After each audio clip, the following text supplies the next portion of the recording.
My name is Nicholas Baston. Most of us are Gold and Silversmithing here. We are Gold and Silversmithing, RMIT Gold and Silversmithing today. Approximately a third of RMIT Gold and Silversmithing, and each participant today has been asked to make and wear a piece in response to Lisa Walker's exhibition. Not so much as an influence to Lisa's work, but more in response to that culture and milieu that is contemporary jewellery making that this exhibition, I guess, represents. So each participant has made a work, and each participant is going to talk about their work. And these, to start with, we requested that everybody think of 10 words. So these 10 words can simply be spoken, or these 10 words could be used as a beginning for something more. We don't know what's going to happen, but we'll pass the microphone around and the camera to talk about the work quickly, and each person only has a minute, and to show the work. Because we're sitting in this semicircle as well, if you can't see out the back, you'll be able to see the work on the front, like you can see me now. At the end of the group presentation, we'll then have a Q&A. So that will give everybody the chance, the participants in the audience, to ask questions about what they just saw. And then at the very end, we will all put our pieces on the triangular table here. So if anybody wishes to have a more intimate look at the work, they can. And so on that note, I am going to be the first person to present my work, and I'm not going to talk. Whoops, that was just the other microphone. Hopefully that's okay. I'm going to show you some words.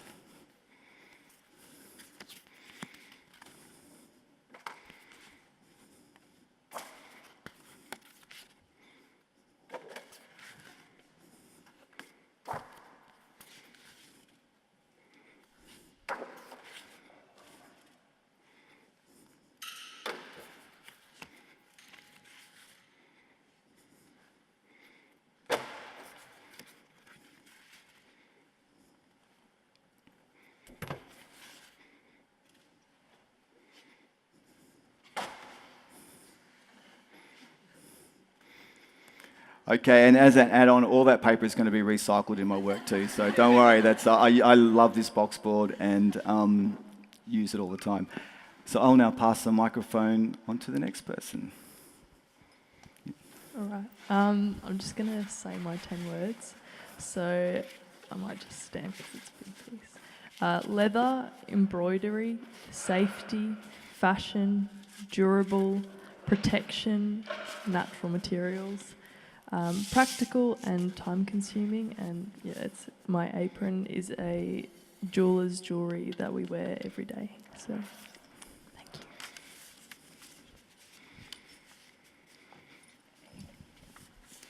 you. This piece is called The Sacrifice.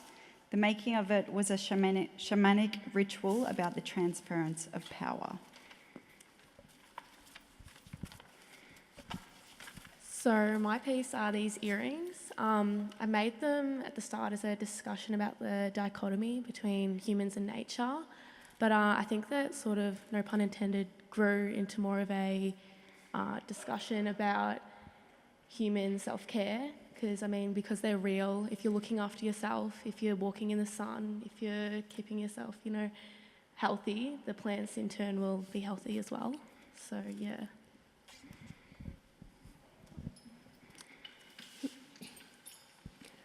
So my piece is a necklace with an opalite crystal in it. It's adjustable, so you can both change the crystal in it by sliding up the bead, and you can also change the length that it sits. It has fluorite crystals as well. So you can choose the crystal based on how you're feeling that day, or based on what you like in the aesthetics of it. And it has wood and hemp cord and So there are 10 words: embroidery, cultural, hairdressing, history, tassel, tradition, handcraft, stitching, ancient, lost. So 10 words will be signature, changing prospects, which dustpan, AMT, shooting star, illumination, rising, self-expression, kite, and pendant.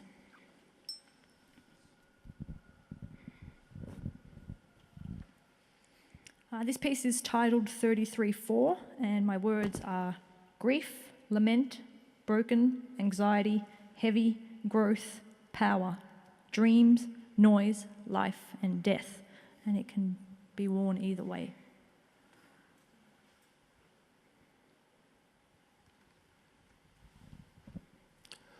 Hi, I brought a light that's designed to be carried at night, in particular to the toilet, and my 10 words are tip, on, function, light, pattern, planish, hold, carry, flip, dark.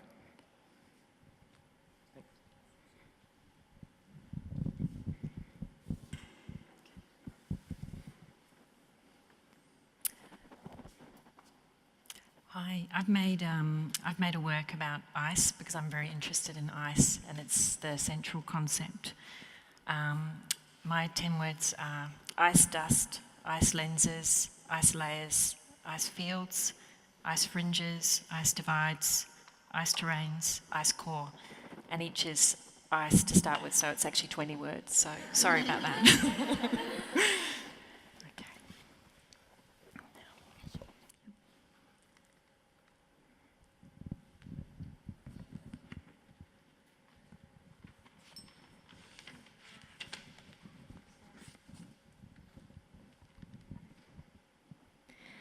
Lo cotidiano, the ordinary, belleza, beauty, descubrimiento, discovery, humildad, humility, paciencia, patience, contemplación, contemplation, buenas intenciones, good intentions, the beginning of something.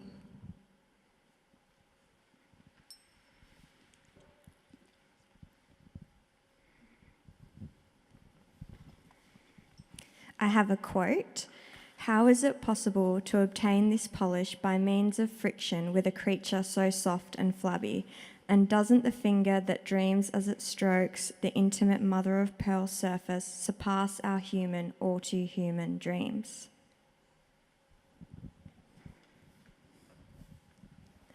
I have a quote as well.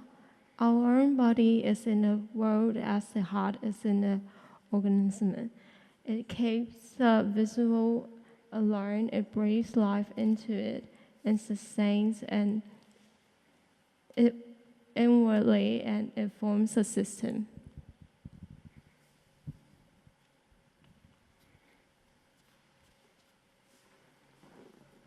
So my 10 words are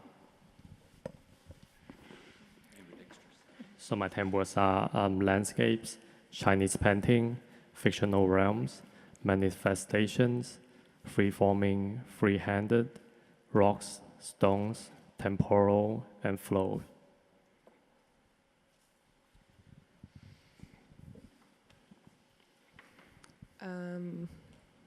I don't have 10 words, but these are some earrings I made, and they make a nice little clinky noise when I ran here today. So I've been playing around with the idea of communicating the experience of autism to people who are not autistic. And I made this, which the correct way of wearing it is actually like, now I'm all tangled, like so. So it's supposed to connect. It's worn as a ring. It's supposed to connect you and basically hold your hand to your neck, which is my way of kind of communicating self-soothing behavior. Anyway.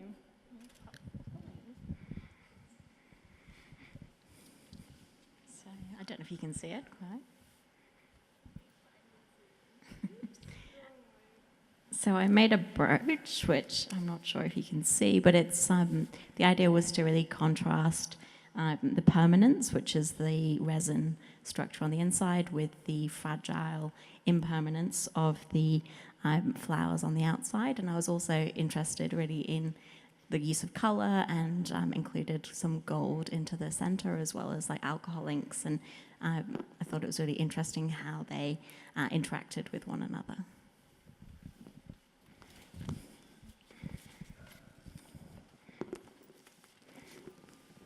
This is a piece that I made at the end of last year, which I think represents a shift in my practice and thinking about what is skillfully and not skillfully made.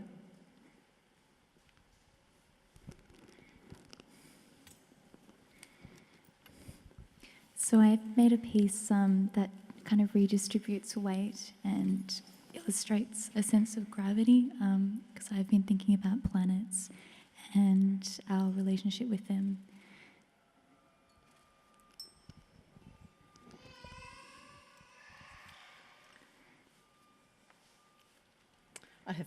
I have 10 phrases. Cast silver, impetus for practice, germination of direction, remembering stories, family heritage, souvenir out of war, celebrating women, unsung heroes, loved grandparents, poppy replacing lost stone.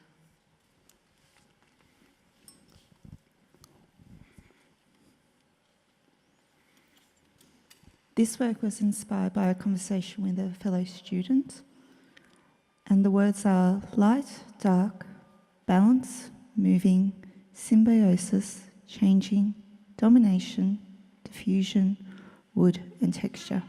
And it actually does move as well.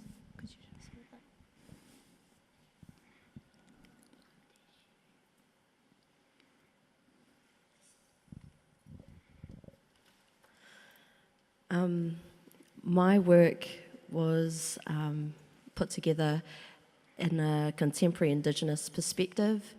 My focus is on climate change, conservation, mental health and identity, and how Indigenous groups from around the world can contribute holistically to that conversation.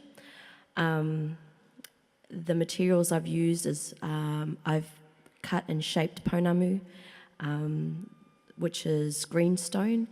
I've shaped it in the shape of a blade or a common shape that's used in Māori design, and I've cut the point off to symbolise the splitting of issues, and also to help us combine and put war aside or too much talk and turn it into action.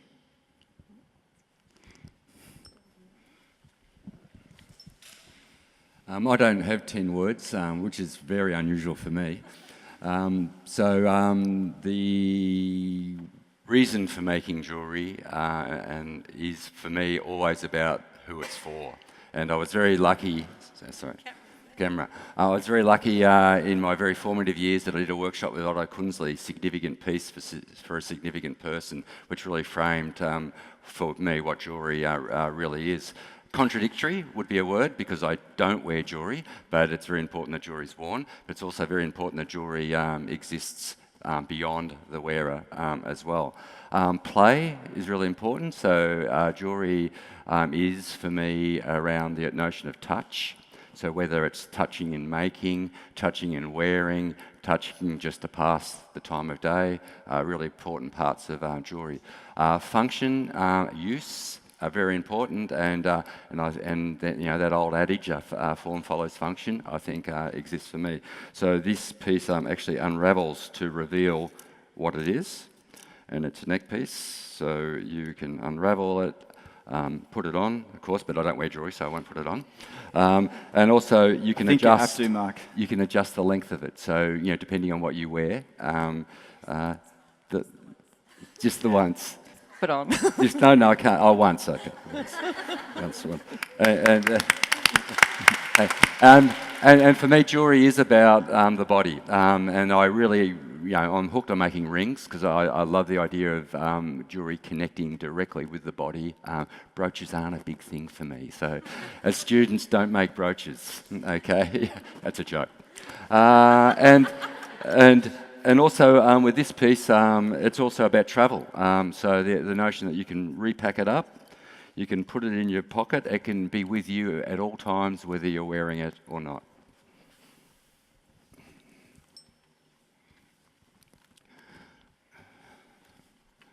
Hi, this is a piece I made, and so this is the 10-word manufacturing process: crop production, weight, spinning, time, see, carving, casting, texture, color. Thank you. Hi, look, today I'm wearing a pair of earrings made from pieces of a reworked shampoo bottle. And I have a habit of keeping pieces of leftover material from various things I've made. And find leftover material has a certain appeal and therefore can't be discarded. In my mind, these earrings signify experimentation, materiality, place, scale, installation, experience, sustainability, waste minimisation, and most importantly, opportunity and participation.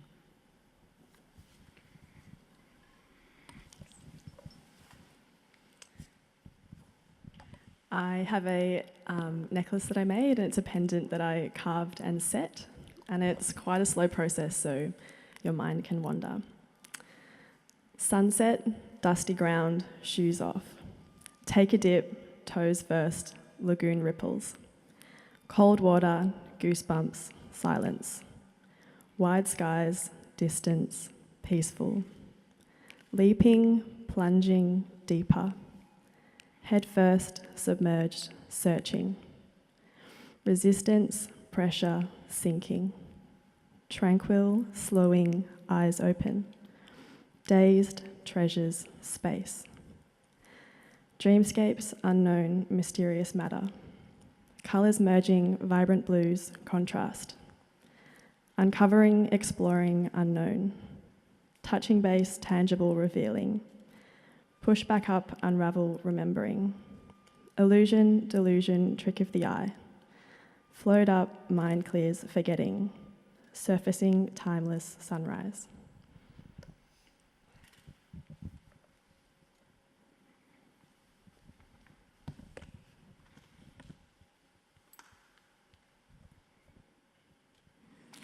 In the garden, autumn leaves piling up on the grass, birds chirping, bees buzzing, sense of place.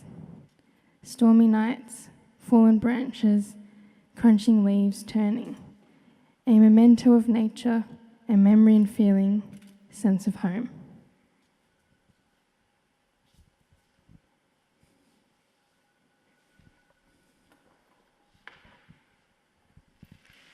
I took the 10 words as more of a jumping point.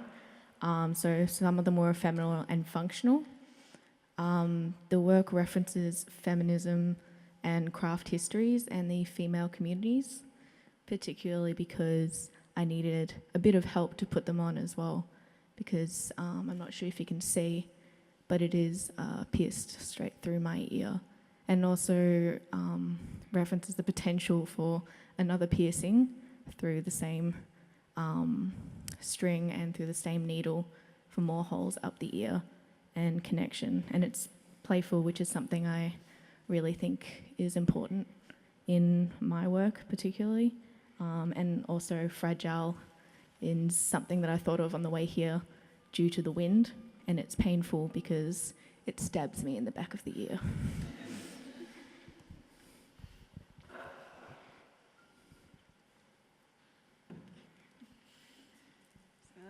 Take my piece off because it's very hard to talk with it on.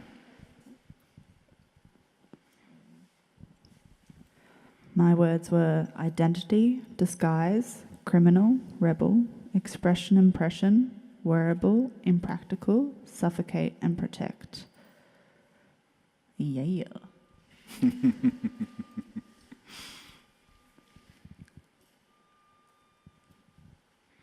Oh, is that everybody? I think Is that everybody? Have we missed anybody? I think we've come to the end.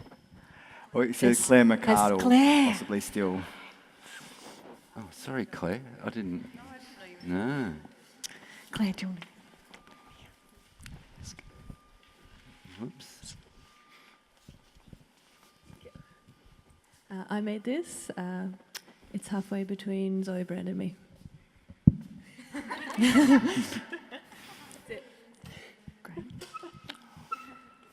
All right. Thank you. Thank you, Claire. Thank you to everybody for presenting your exquisite works and your poetic, informative, and personal words and stories. So thank you all.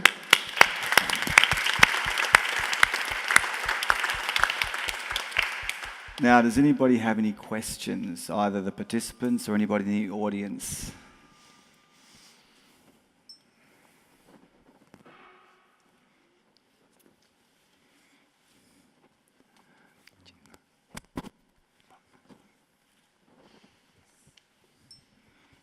There was a microphone. Anyone can jump in on this, but it was mentioned that jewelry focuses on the body, and so I was wondering, when you're selecting the materials, because there's quite a range of even just the chain or how the material sits on the body for the piece, what are the thoughts that go into selecting the materials to make your pieces? Who? Oh, Christine.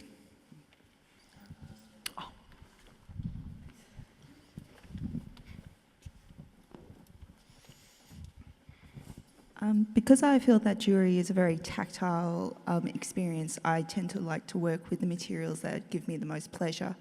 With my piece, it's timber and acrylic, which you have to make sure that you wear a mask and safety glasses when wearing it, but I think it is very satisfying to work with. So in regards to how it wears on the body, making sure it's not too heavy, because you want it to be as comfortable and as one with the body as possible, is my opinion in choosing materials, but really it's what gives me pleasure. In consideration to my piece, position on the body was really important. Pounamu is usually signifies healing, but it's also very personal on a cultural level in New Zealand. And so I chose to put it up on my head meaning tapu, which is another translation for sacred. And I thought knowledge is sacred, but also the sharing of knowledge is sacred as well. And so having this as close to my head kind of helps the narrative to go through. So selecting materials can also be very significant when thinking about how the piece will be worn and what narrative is going to be pushed through in the end.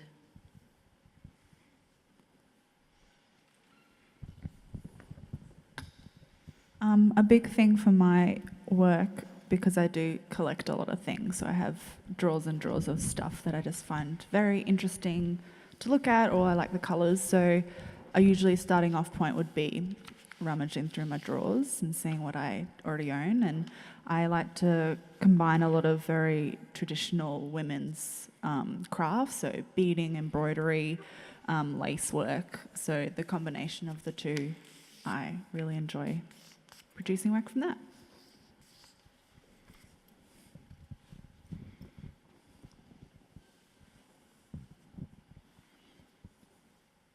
Would anyone else like to respond to the question on materials? I think we've had some amazing responses. And so I'd like to ask the question maybe in relation to story or narrative. Would anyone like to speak a little bit more about the importance of narrative in their work?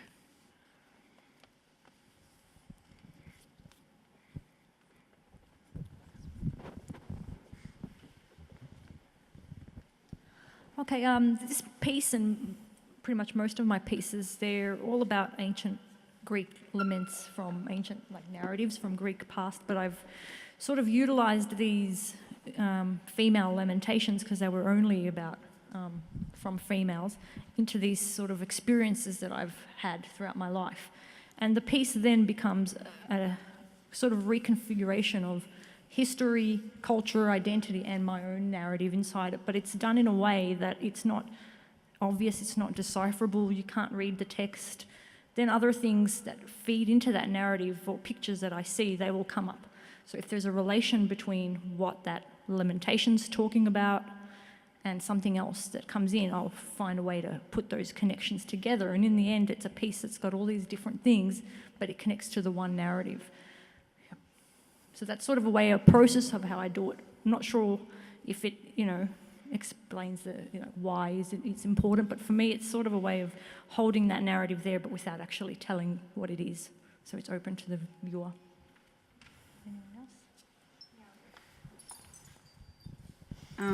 So my pieces are based on past lives that I've had, the ones in particular that I did last year, and this piece as well, based on shamanic lives that I've had.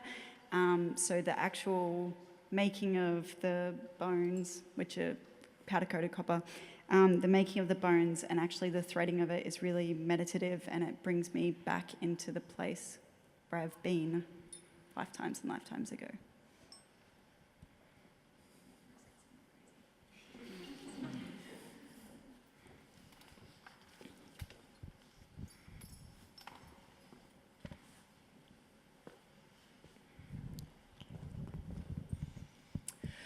I was very moved by the way you touched one another, actually, when you were speaking. There was a series of beautiful movements of people pulling hair out of the way or showing the jewellery more close up to the camera, moving things away so that you could help one another.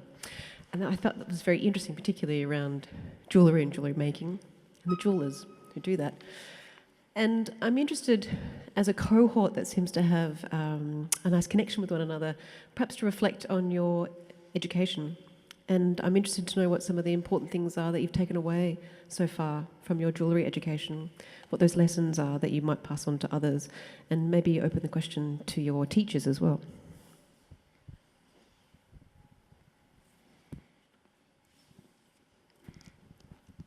Well, I don't need a mic, so it's okay. As I'm being educated continually and still learning, the thing that I've really still get a lot from as I move forward is this idea of the power of jewellery to connect the world and connect people within the world, and the conversations that jewellery can start. And so through my education, I've really moved away from it being an object and a series of sort of methodologies of making to what jewellery speaks, and get a lot of satisfaction out of that. And I hope that's what we do as educators, because it certainly is where jewellery has this incredible potential to make a difference in the world. We don't need more jewellery. We need jewellery that really says something about who we are and where we are in the world, and how we can influence the future of the world. Sounds a bit too philosophically rich, maybe, but I think it's important that you have those sort of ideals, and even if you only enact 2% of them, you've done a great job. You're participating. So.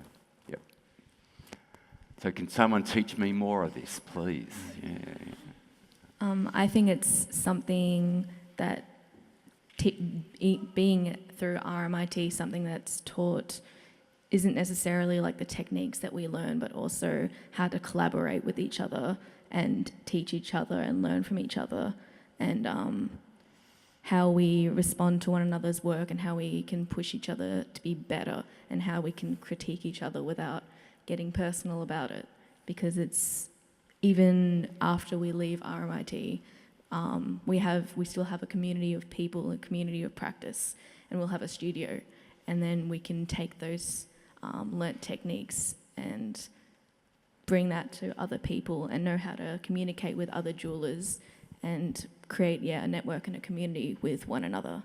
And I think it's also because we're a hugely female cohort as well. I think it might be a bit tied to that as well, as Faye was saying as well. It's very female-centric, how we talk to one another, how we are more willing to help or touch each other, to show our work and to give our point of view and our perspectives as well.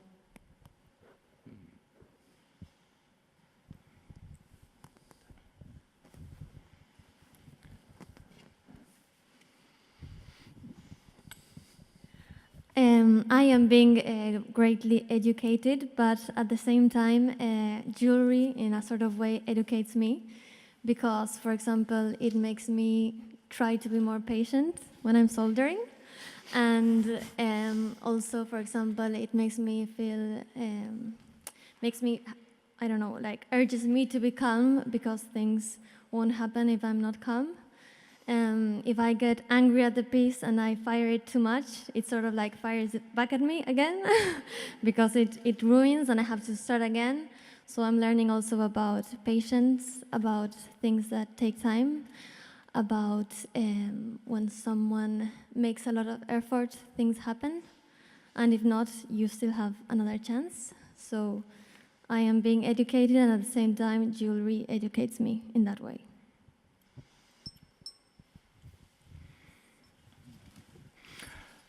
Does anybody have any questions about any of the words or any of the were any concepts intriguing, or anything that you wanted to ask another participant about what they meant with those?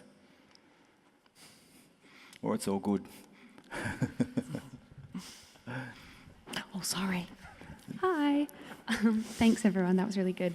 I just had a quick question around process and sort of foresight before you start a project, considering a lot of people alluded to the personal and very intimate place jewellery plays in your life, and especially the needle being threaded through the ear and how that leaves permanent marks on your body, and the sort of outlook of distribution, and how if there are certain projects that their process is about your own development and it's very personal and to be kept, or if you develop something that's meant to be distributed to other people and how that connects and how that broadens the jewellery conversation, and if that's something that's considered beforehand or if that just sort of evolves as a project takes off.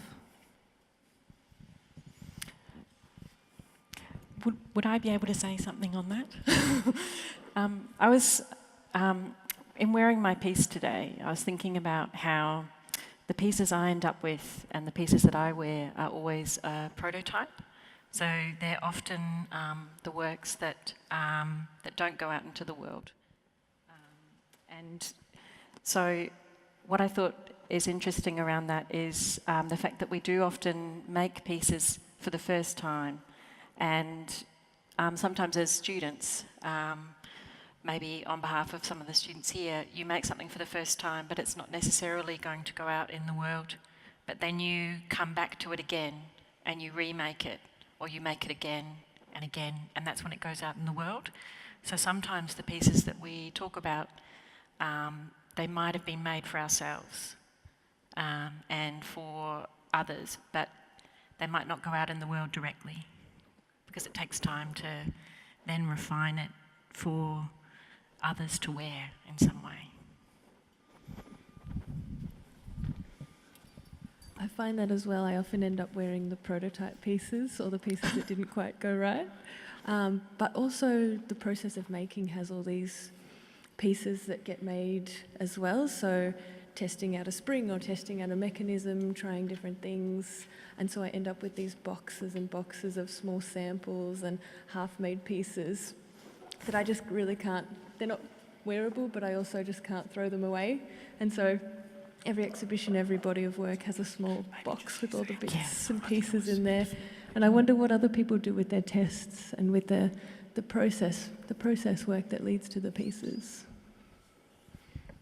I think it depends on each individual piece I might work on. Like, I have pieces that will never see the light of day, except for me, but I have other pieces that I've given away jewelry before that I'm just like, it doesn't belong to me, you can have it. Like, I have no attachment to it, but others that I wouldn't be able to leave. But yeah, I have a lot of test pieces and I don't know what to do with a lot of them. Like, there will be some that I will just discard because they fall apart and it's just not worth keeping them, I feel. But there are some that I just have the same. I have boxes and boxes and drawers of things. I'm drowning in things. In relation, as you mentioned, the piercing, I think it also takes back to the question of what you consider to be jewellery as well, and the function of jewellery. yes, most people associate jewellery with to be bought and worn through like a commercial practice, but something that a lot of us experiment with is what the function of jewellery can be outside the need to make money or to give to somebody else. And jewellery is, in essence, like it references the body, and the body is the site. To remove the body from the jewellery, is it still jewellery? Yeah, these are just some of the things that I think a lot of us think about when we're making jewellery as well. This is a performance. After I take it off, I'll probably lose it in reality. So at the moment, this is its function, and this is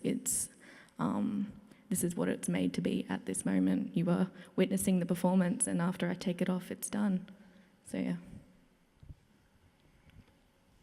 I think with some pieces as well, in regards to keeping them and not knowing what to do with them, they can carry so many ideas that you might not have realised you had at the time, and then you like open your old drawer or old box, and you see with like, I don't know, like 3 years later, or that's my like age gap, but like difference, maybe it's like 40 for some people, and it's a bit like a diary, which is quite interesting.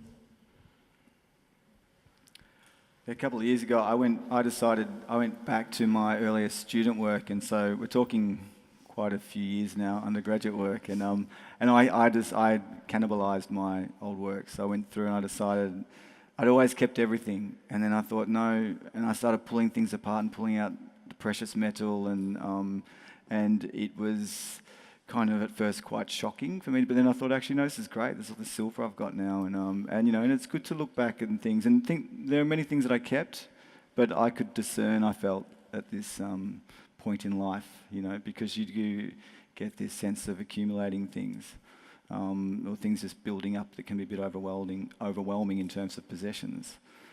And that comes back to what we're talking about before with making and wearing prototypes, and that whole, I guess, on that thing of building up a personal collection of material things that is the broader part of this contemporary, or the jewellery that you make. Because it's not just the jewellery, it's all these bits and pieces that are all the offshoots, the things that are not made, the mistakes, the things that might be remade 10, 20 years later, which is what I do. Like, I pick up things that are quite old and redo them. But interesting too, getting back to the wearing, is that some people make jewellery and don't even think about wearing it. I know I don't like wearing jewellery at all, and this is very difficult for me to wear this. But there is an assumption that if you make it, then you like to wear it. But I've always thought of myself as being somebody who makes it and lets others wear it, and that's where I appreciate where the work goes, but not on me. And Mark, you also mentioned that and demonstrated that with your difficulty in actually putting it over your neck. Yeah, well, it's not my piece, so Yeah, but yeah, is it? Yeah, so not anymore, but it's still yours in. Yeah, I'm at it. Yeah, you're the creator. And in Nick's comment around that, I was listening to Lisa Walker's interview on the radio, and I think she said that she really just she doesn't wear very much jewellery herself. And I think that's something about being a maker of jewellery is often, if you are in a studio, you're not so likely to wear jewellery because it's actually one of the rules of the studio not to wear jewellery when you're making it. So you could catch yourself on something, or it sort of gets in the way of your apron, which is so vital, which Sophia wore today. And I think, so there's something around that way that when you become a jeweller, you actually begin to wear less jewellery as you're making.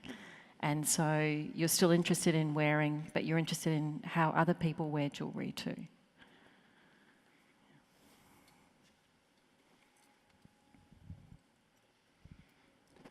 I wonder about, sometimes you see contemporary jewellers and you can kind of tell they're a contemporary jeweller because they're only wearing one piece.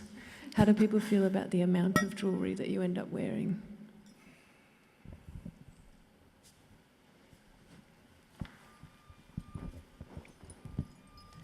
I think it depends definitely on what I'm doing. Like if I'm coming to something like this, I'm going to wear a neck piece and my earpieces as well. but usually it's just a few rings that hold significance to me. Yeah, I don't wear stuff all the time.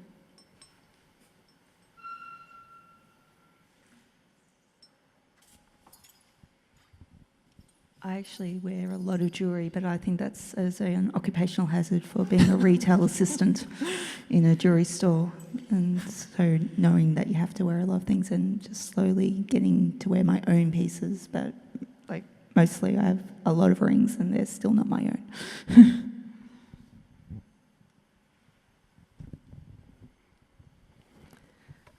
I feel like with the jewellery that I regularly wear, they are like friendship rings or something someone else has made, or they take me back to a place. So they kind of help me feel a bit more connected than I might without them. Like I do feel a bit naked sometimes when I come out without my regular rings on.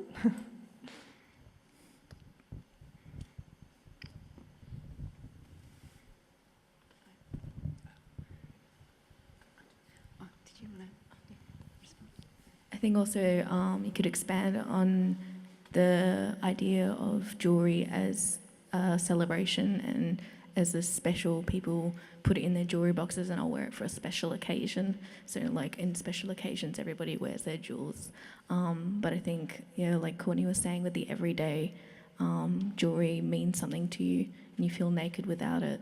But like the more special the occasion is, you seem to see people wearing more jewelry, and like it's representation of how important the event is or how important the occasion is as to how much jewelry you're wearing, which is interesting. I was just going to put to you all a question that we put to Lisa when we were, we made a book as part of this show, and we put a whole series of questions to Lisa, and one of them was, what are the qualities of a good jeweller? And it's the kind of question that you ask someone who's been practicing for a very long time. But I'd be interested to hear your thoughts now when you're so early in your career and looking at a lot of other people's work and what you think, you know, makes a good jeweller. I think open-mindedness, just because when I first started the course, I had a very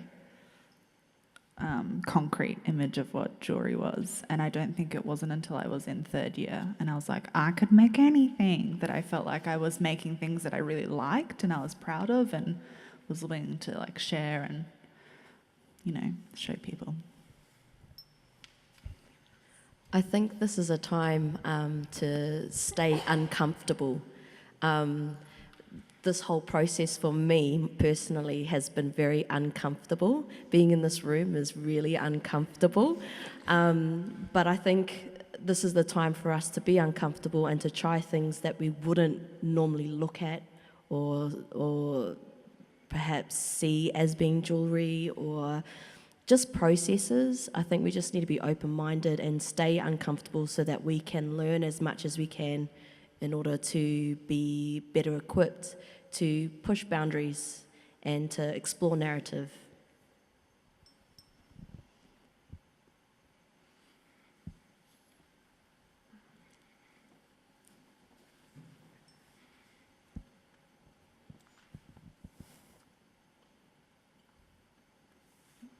I'm interested to know what Lisa Walker said the qualities of a jeweller could be.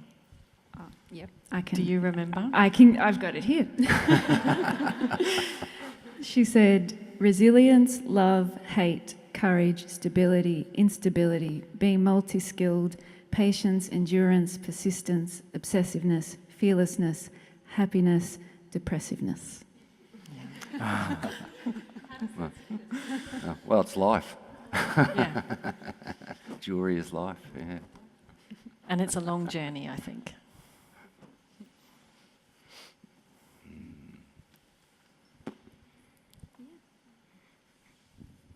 Hi everybody, just landed from Singapore. Going to be here for just a few days. So I'm very touched with the conversation that was going on just now. So just to share, I have been teaching for the past 24 years, coming from LaSalle College of the Art from Singapore. to be a jeweler in the Singapore context, we have to be very persistent, because I have trained many students, but because of the nature of art practices in Singapore, many students actually so-called gave up the jewelry practice and go into another field of art making. Because contemporary jewelry in Singapore, it's a very niche and it's very rare.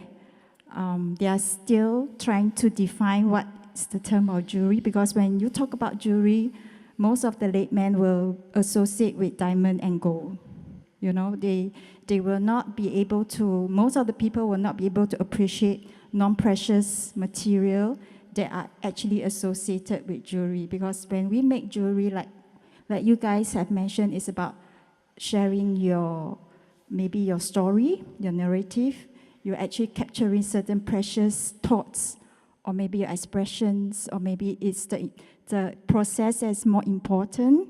So there's many, many aspects of jewelry. But I think for me, from my perspective, is that the persistency.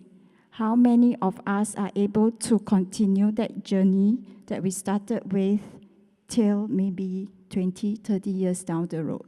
Because a lot of people just gave up, because when they go back to their hometown and they see that the community is very small and people don't actually appreciate the making of that practices, slowly people will actually give up and move on to a so-called common practice, like maybe more sculptural based and not really making work that relate to the body. So for me, I think I take away the persistency and the courage to actually be a good jeweler.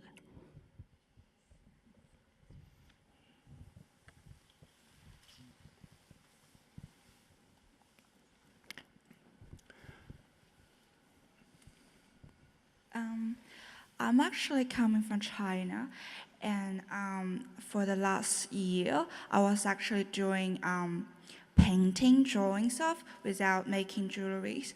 So actually, for doing gold and silversmithing is a really kind of challenge thing, as well as it's kind of really different thing for me to do for the beginning of the month, this year. But it's like I found the gold and silversmithing is kind of another way of expressing the art. So it's a form. It's like we're using the gold and silver to expressing our art idea without just drawing and painting.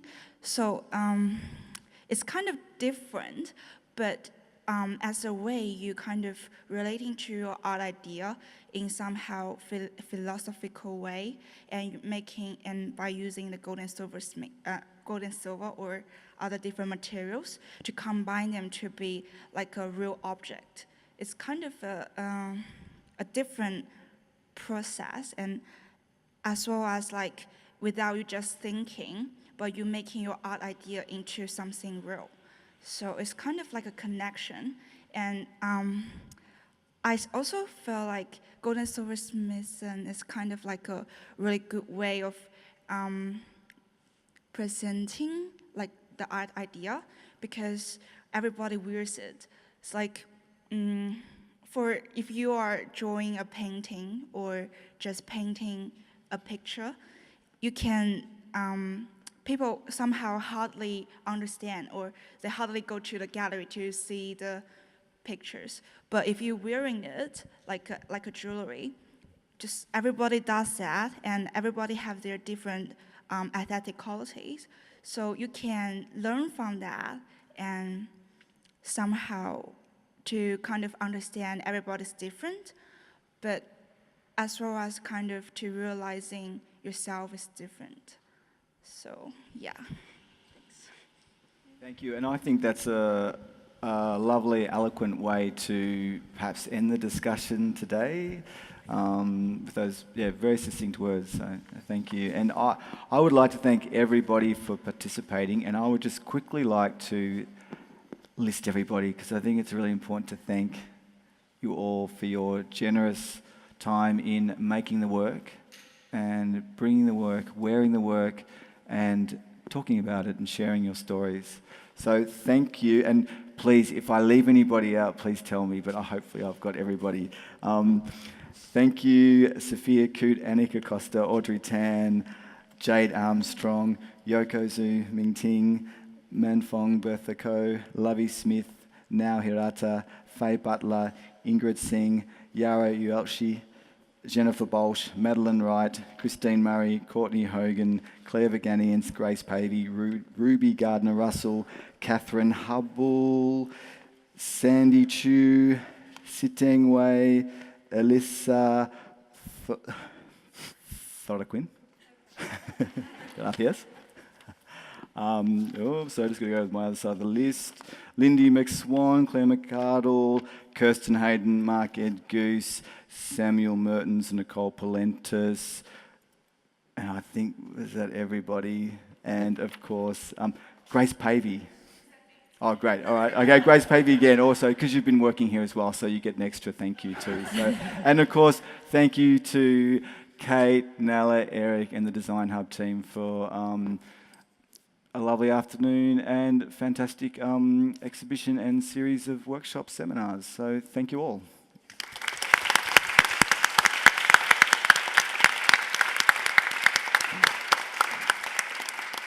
And probably, obviously, to thank Nick and Marge. Marge being the last. Did anyone get that? Yeah. Oh, you did. Okay. Well, that can be a question. Maybe you should explain. The words? Yeah. No, Marge. Explain Marge, yeah. Does anyone know who the Marge? Marge is a character from a film. Did anyone understand those words? No? In the connection with... No. No. Marge... These are all words all connected with sheriffs in fictitious narratives. So you've got Al, Truman, Harry Truman, Twin Peaks, Doctor Who, as in a town called Mercy, where he was a sheriff. Dead and Grimes, Rick Grimes, who was a sheriff in The Walking Dead. And Pride, which is Woody Pride from Toy Story, who was a sheriff. And then Marge Gunderson, I've just completely gone blank, from Fargo. So they were all Marge. Yeah. Anyway, so that's Marge. Thank you for explaining, Right. Nick. Thank you, Sheriff Nick.